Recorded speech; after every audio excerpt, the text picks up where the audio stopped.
入籍阿根廷2年就可行。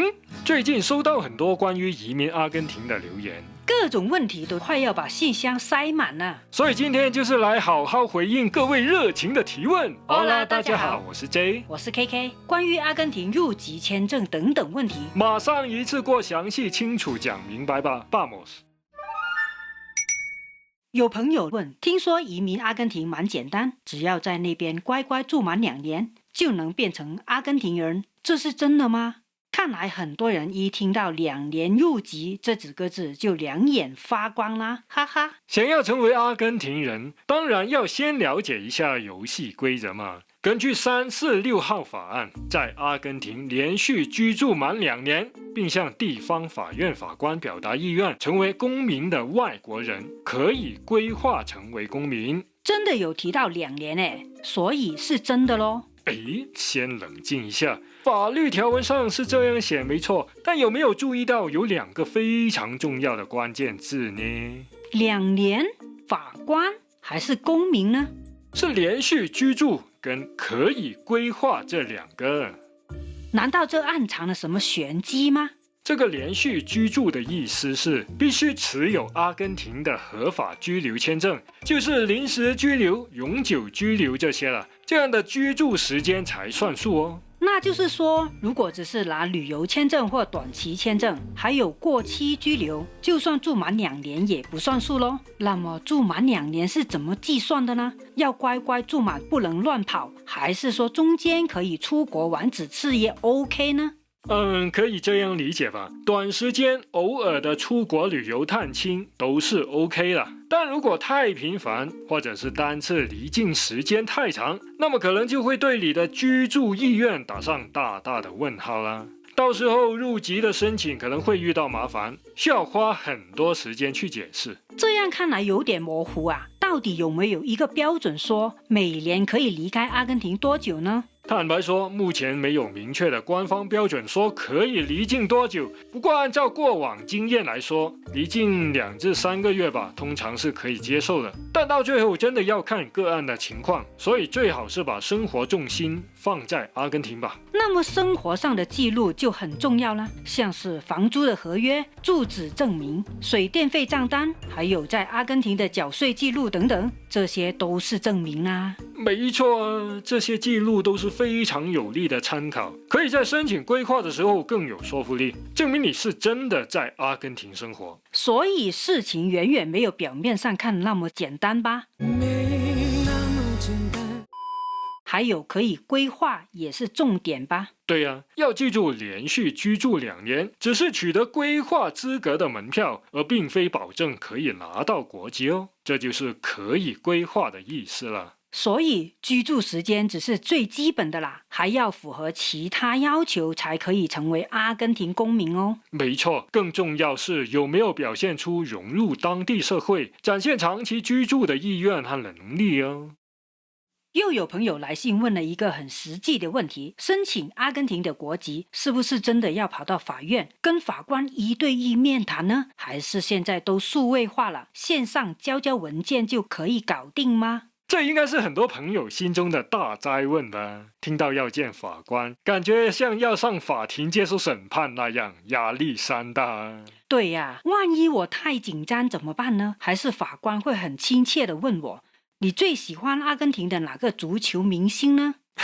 有这可能，但简单来说，在阿根廷办理签证跟规划入籍是由不同部门处理，签证是移民局的事，而规划入籍是由法庭处理哦。在有些国家，不管是签证还是入籍，好像都是移民局处理，这点很不一样啊。所以大致是这样，首先要准备好所有文件，然后把文件递交到法院，接下来等通知，去法院参加面谈，结束等待法院的裁决。如果通过了，就去宣誓仪式，最后就可以取得身份证和阿根廷护照了。感觉每一个步骤都很正式啊，真的不是交文件就能轻松搞定诶。当向法院递交申请和所有文件后，就会进入正式程序。那大家最关心的就是那个法院面谈的部分吧？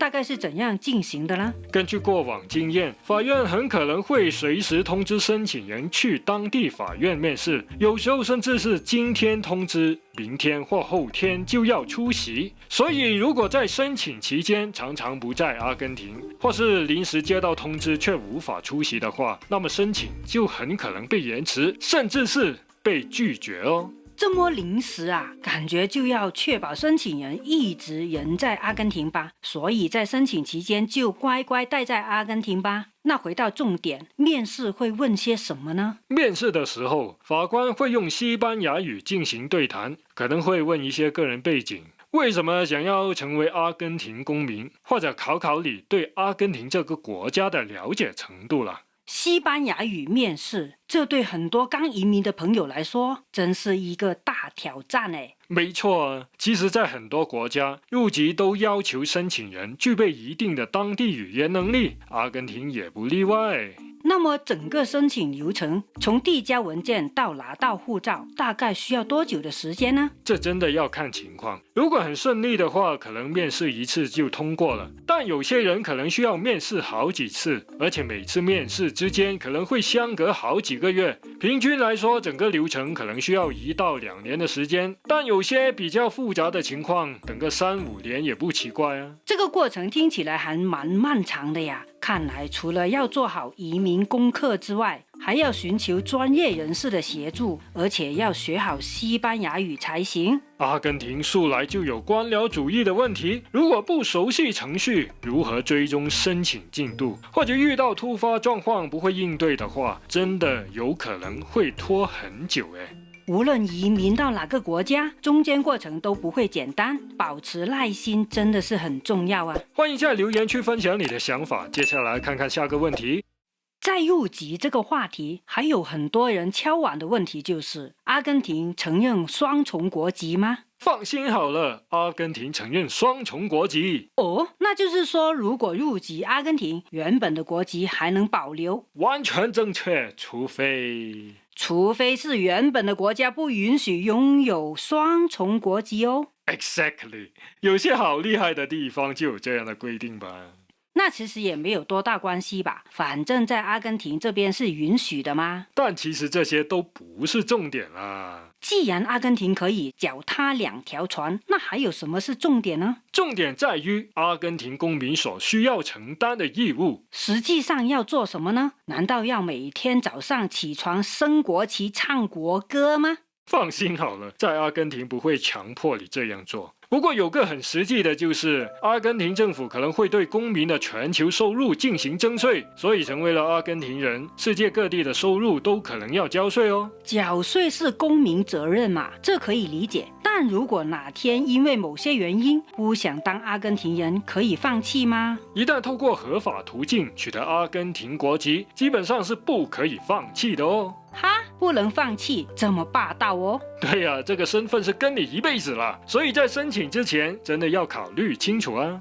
接下来聊聊办签证的问题。有朋友写信来问，阿根廷那么多种签证，有没有哪一种是最容易办的签证呢？看来大家都希望找到一条阻力最小的移民之路啊。不过签证这事情没有所谓绝对的最简单，只有最适合你的那一个吧。意思是说，没有一种签证是让所有人都会容易办的咯。这很真实，但挺残酷的呀。现实就是这样嘛。所谓最容易是不存在的，因为每个人的条件都不一样，取决于实际情况，像是年龄、背景、财力以及去阿根廷的目的等等。说的也是，对于你来说容易的事情，但对我来说可能就很困难呢。没错啊，如果我们硬要从申请程序的角度来说，依亲签证或许会相对直接一些，毕竟有亲属关系作为基础，文件跟流程都不会很复杂。但如果在阿根廷没有任何亲戚朋友，那根本是此路不通嘛。就是啊，所以说签证的难易度是因人而异。对于一些朋友来说，可能先去阿根廷找个学校学西班牙语，然后申请留学签证，这也是一个相对明确的路径。对啊，只要拿到学校的 offer 就行，但是也要有一些存款作为启动资金吧。你说到重点了，所以好好评估实际情况，看看自己最符合哪种签证的申请条件，这才是最容易的方法啊。最近也有朋友问到去阿根廷学习西班牙语的事，他们看到有些广告说，只要透过中介报读语言学校，学生签证就能咻一下到手，这是真的吗？你懂的，广告吗？不能说完全是骗人啦，不过实际上事情往往没那么简单。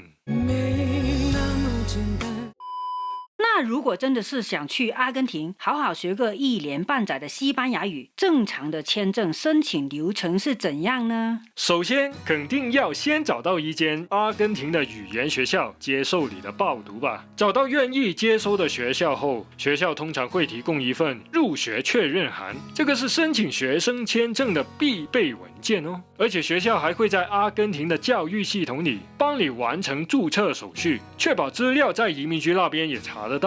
拿到这份入学确认函之后，又要准备哪些文件来申请签证呢？那些都是移民基本款啊，像是护照、填表格、照片就不多说了，就说2个重点。第一份是资金证明，说明有足够存款可以负担留学费用。第2份是无犯罪记录证明，说明你是奉公守法的好市民。这2样估计不是中介可以帮忙的啦。然后要去哪里提出申请呢？如果人在阿根廷境外，那就要去阿根廷领事馆提出申请；如果已经在阿根廷，那就到阿根廷的移民局申请，还要有合法入境阿根廷的证明，以及在阿根廷的地址证明。那在阿根廷境内申请会比较好一点吗？感觉好像比较方便吧？对啊，在阿根廷申请应该会方便一点。现在有了线上申请系统，听说处理效率会比在领事馆会好一点，而且人在阿根廷嘛，跑手续也会方便一点啊。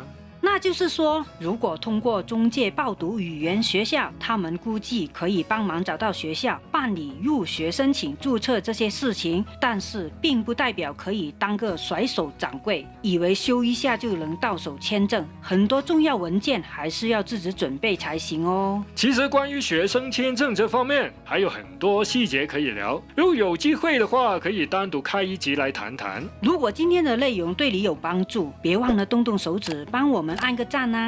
非常感谢大家的留言来信。如果还有其他移民方面的问题，不论是阿根廷还是其他国家啦，或者想找我们聊聊天，都欢迎你发邮件到这个地址，我们在日后的影片会回答。还可以看看这支影片，更深入了解阿根廷移民签证的资讯哦。感谢你看到最后，期待收到你的来信。我们下支影片再见，超超，拜拜。